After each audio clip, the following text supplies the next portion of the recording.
Greetings, everyone. This is Rock and Roll Spot Connection with the Willie coming around.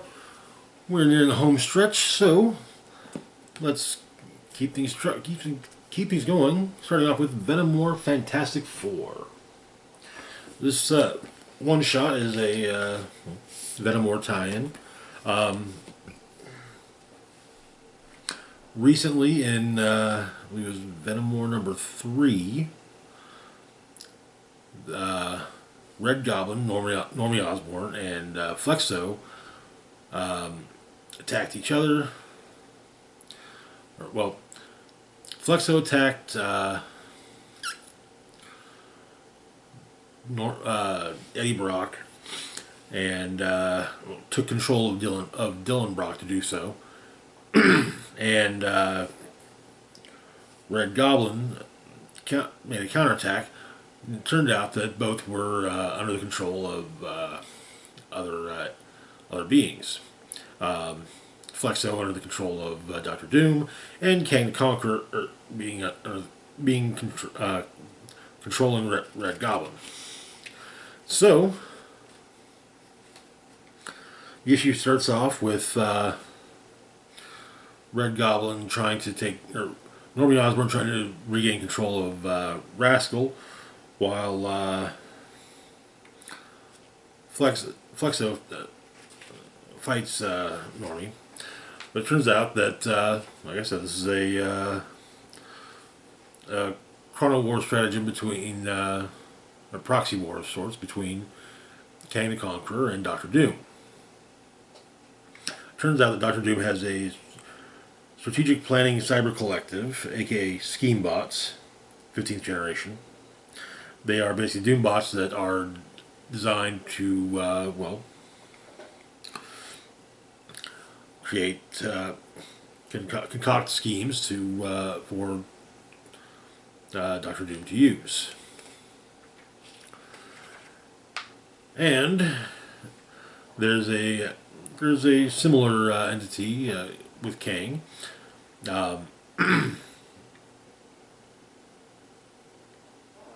Basically a Kang that exists to simply do the less overt, to concoct the less overt schemes of Kang the Conqueror. He who schemes. And so during during this battle, the Fantastic Four and their time sled come upon Kang, and are sent back to 1942, where Doom first encountered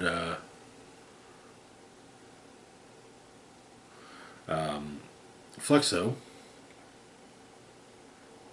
and used counter-programming of the Ovoid's mind-switching neurojitsu techniques. And so the four take on Doom in a time loop, just over and over again.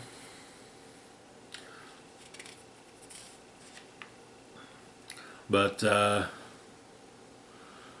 Doom, Reed Richards realizes that they're in a time loop, because with his because of the nature of his elasticity, he's he can kind of notice things like this.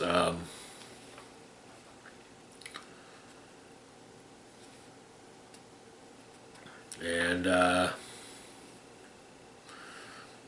utilizing the voice of Doom, Reed Richards can change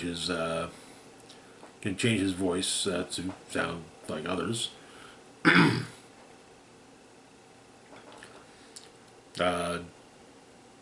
Reed Richards learns about this chrono stratagem,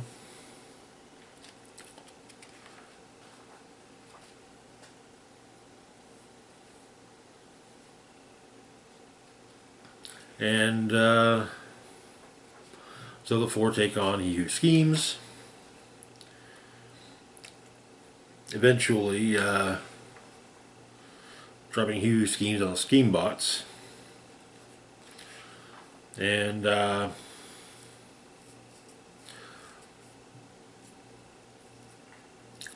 Normie's able to regain control of Rascal, and Flexo is seemingly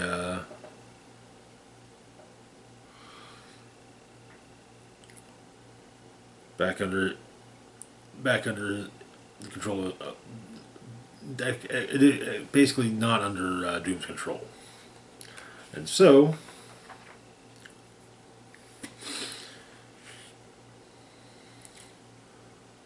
all within, and basically the Doombot, Scheme Bots, and Kang are left in a time loop where they a 5-minute time loop where they encounter each other and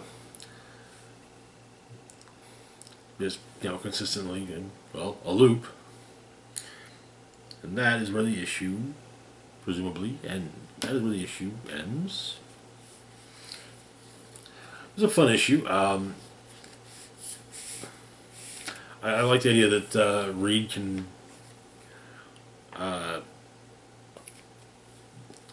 by utilizing his elasticity, modulate his voice to basically mimic the voices of others, including Doctor Doom and his with his mask. So it's a neat concept. So hopefully something that might come up in future issues of various Marvel books. Moving on, though, to our next book, we've got Venom War, Zombiotes, number 3. Yes, number 3.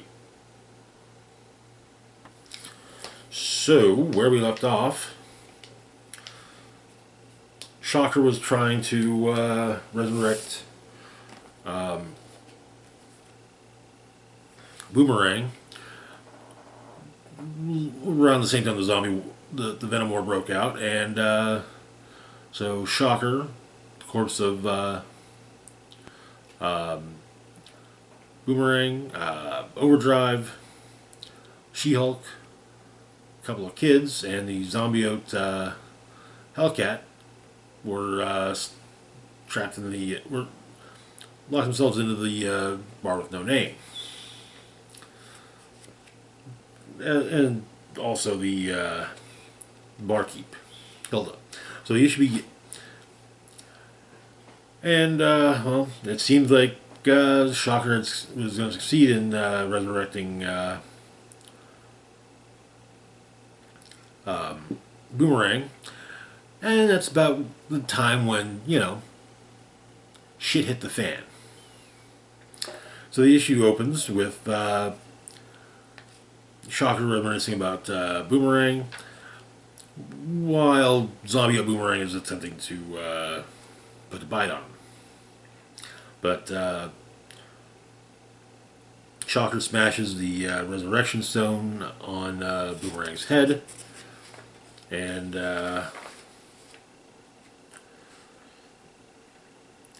Overdrive uses some of the tricks he's got up his sleeve to deal with the Zombiote dog. However, Zombiote Hellcat is attempting to snag Shocker, while it seems Boomerang is little by little returning to himself, and well, he now appears to be a living Zombiote instead of a dead Zombiote, and is playing a game of tug-of-war with Hellcat over Shocker. And so She-Hulk does the whole Hulk clap, hand clap thing. Basically, getting Hellcat unzombified. However, it seems that She-Hulk's been bitten, and Shocker got bitten by Boomerang, and so that's 2 more. So She-Hulk, the She-Hulk Zombiote and Shocker Boomerang Zombiote attack, and Hilda the bartender cranks up the stereo, and Overdrive boosts pumps the base, and everyone's no longer zombiotes, and Boomerang is back among the living. Shocker's quite happy about that, and Boomerang suggests that maybe if Overdrive were to boost up Shocker's shock gauntlets, well, that might give them an edge on dealing with the Zombiotes outside the bar. And the series ends with our assembled heroes and villains doing just that. I like this. I have kind of a fondness for Boomerang, so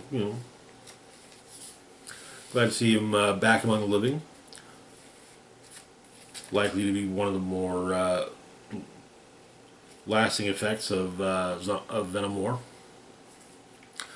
But anyway, moving on to our last book for the moment, we've got Namor, number 4. Where we left off, Namor was trying to avert a massive war among the Undersea Kingdoms, while also looking back on his youth. And so, the issue begins with Namor having been brought to the Beast King, who is basically living coral.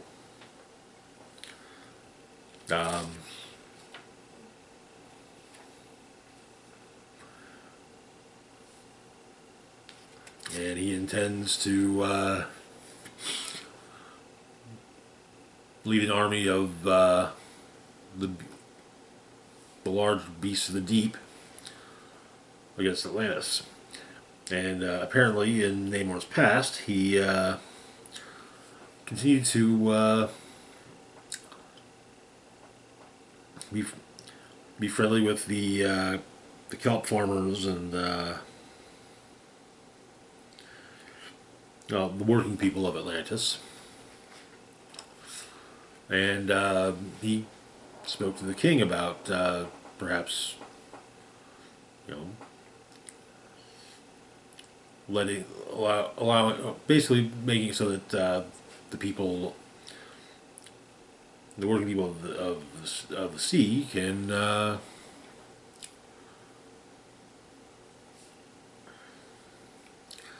actually eat and food of substance. But Namor's grandfather, the king, is not exactly receptive to this. So Namor apparently hunted a great stingray, brought it for the kelp farmers, and so they feasted upon it. But and no one knew who brought it down. But the king discovered that it had been brought down, and well, the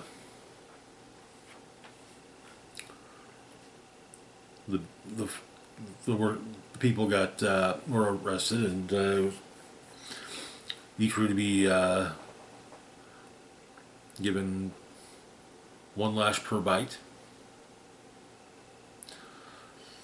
In the present, however, Namor further treats with the Sea King, and is also reminded of his use of the beasts of the deep himself. Elsewhere, however, Orca, a former ally of Namor's, has killed one of the great whales, and Namor basically says, "Yeah, this is going to make things worse." Apparently, there's a sunken helicarrier being used for this particular feat.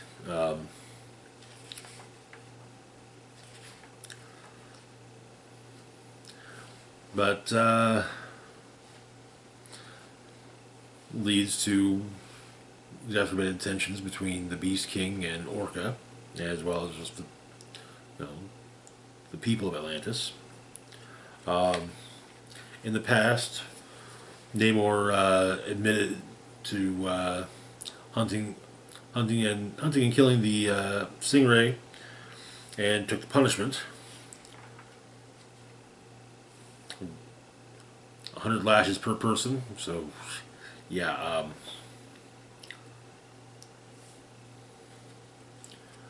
He eventually bought a bar, that he dubbed the Flogged Prince.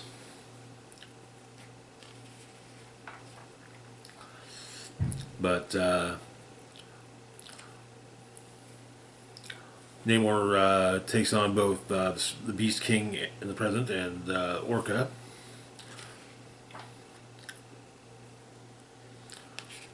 Orca, and seemingly where and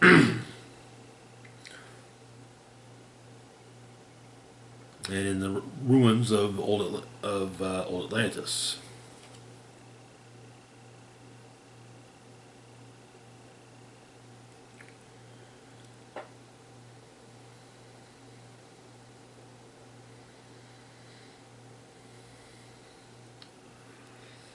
And that is where the issue ends. This the concept of the Beast King and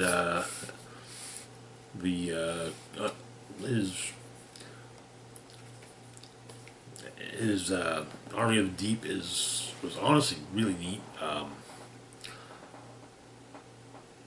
I imagine though that with his coral form, he'll likely manage to reform. So. But anyways, that's going to do it for now. As always, feel free to like, share, and subscribe. Links to my Facebook, Twitter, Blue Sky, Instagram, Mastodon, Patreon, and PayPal can be found in the description box down below. Big shout out to Patreon, Patron, Red Bands of Penis. Thank you so much for your support.